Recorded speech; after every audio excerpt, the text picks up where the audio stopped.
we grow and change, and communities grow and change. And so those things are always, I mean, they are on their own journeys, right? They are always shifting and changing. And she talks about, being in this original community of Christianity growing up in Mississippi, and then having that like shift and change. And she talks about finding a community of like-minded mothers. And she talks about this community, building community with the Enneagram, and how that's been so important. And there's almost a jadedness about it now, right? Yeah. And so there's this sense that like the communities are always transient, but they're providing something really essential for her journey.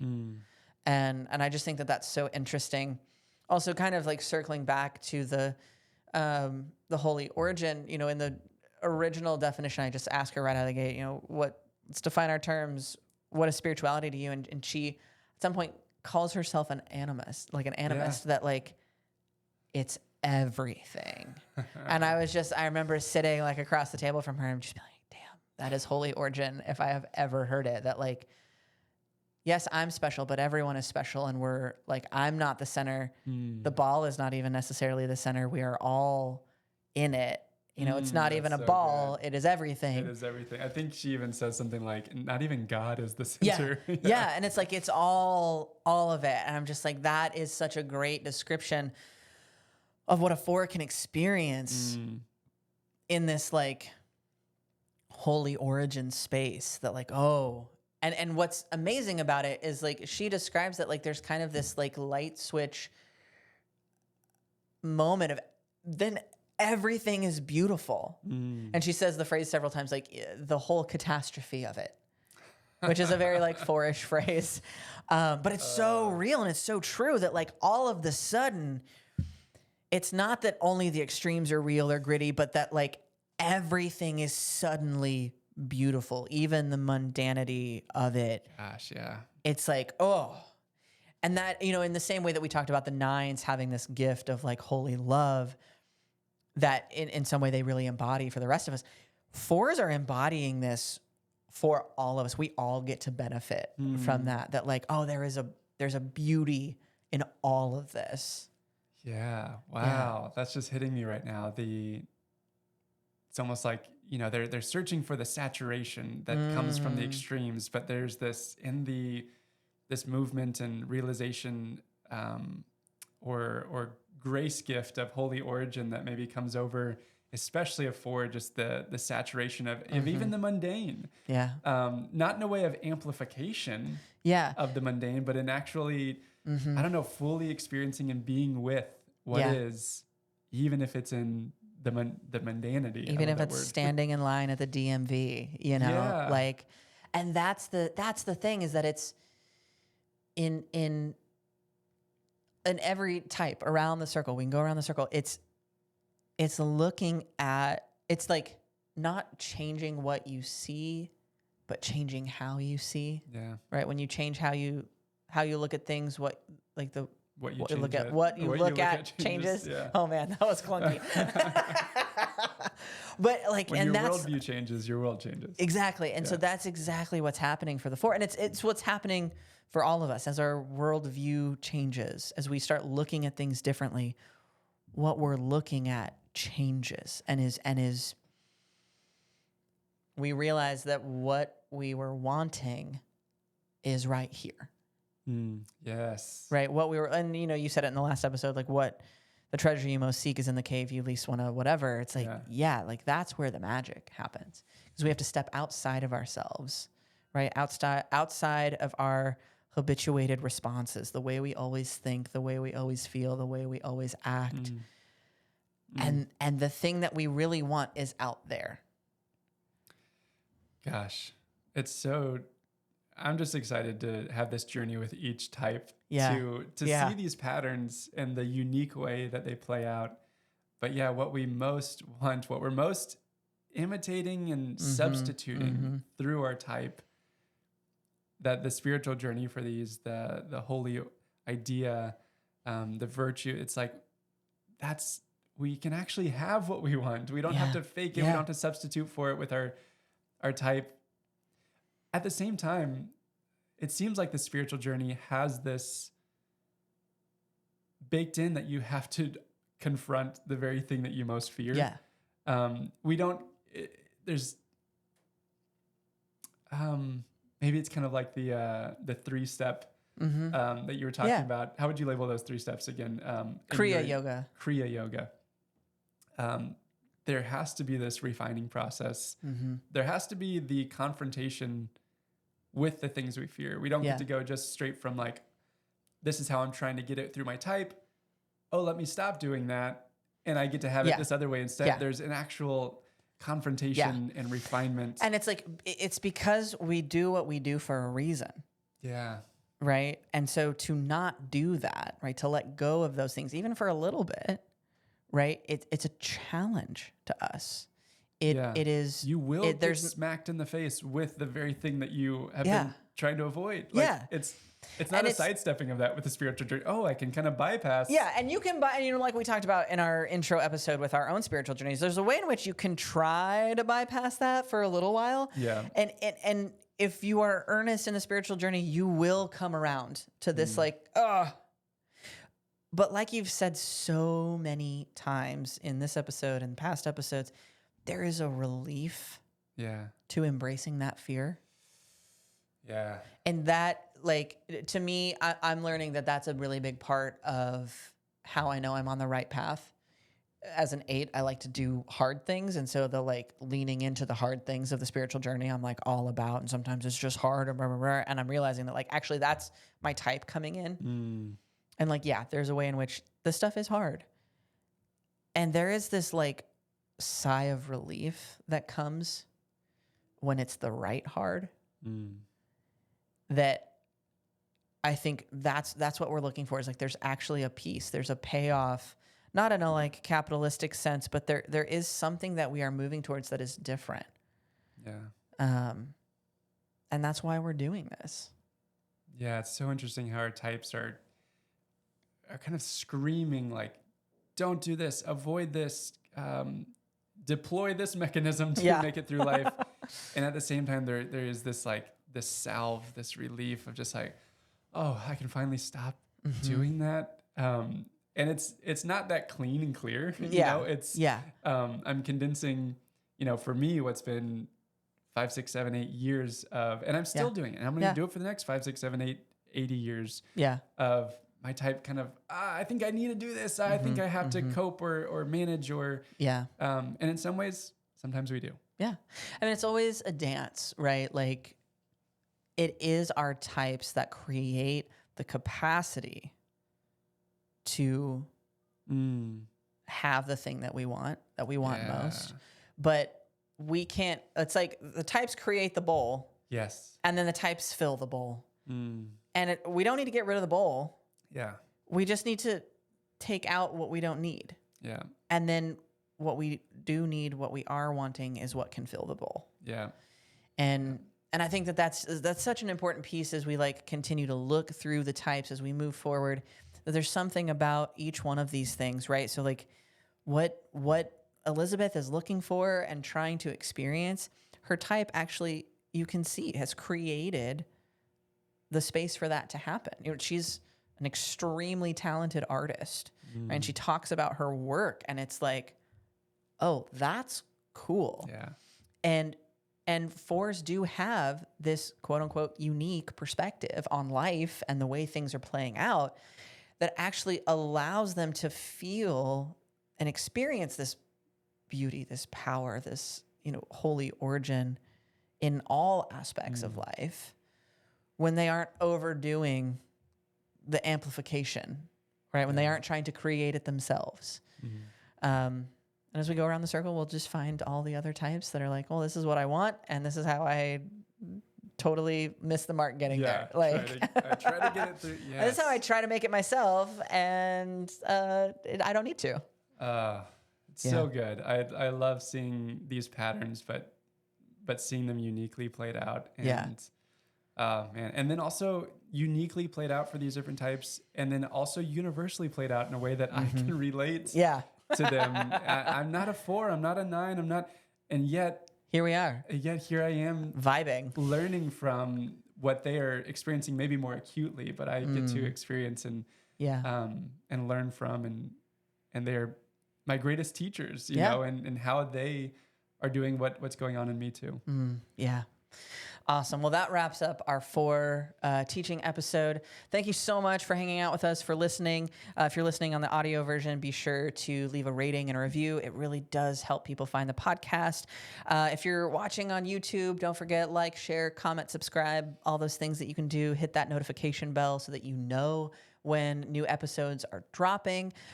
Share this episode with a friend. If you've got a 4 friend, let them know. Yeah. Send it over their way. Send it to the non-4s. Send it to your friend that's married to a 4. It'll be helpful, I promise. But remember, we are all dealing with this stuff, even if you're not a 4. So it's going to be helpful. Thank you all so much for listening and hanging out with us and creating such a cool container for us to go on these little spiritual trips. It's been a real blast, and we will see y'all in the next one.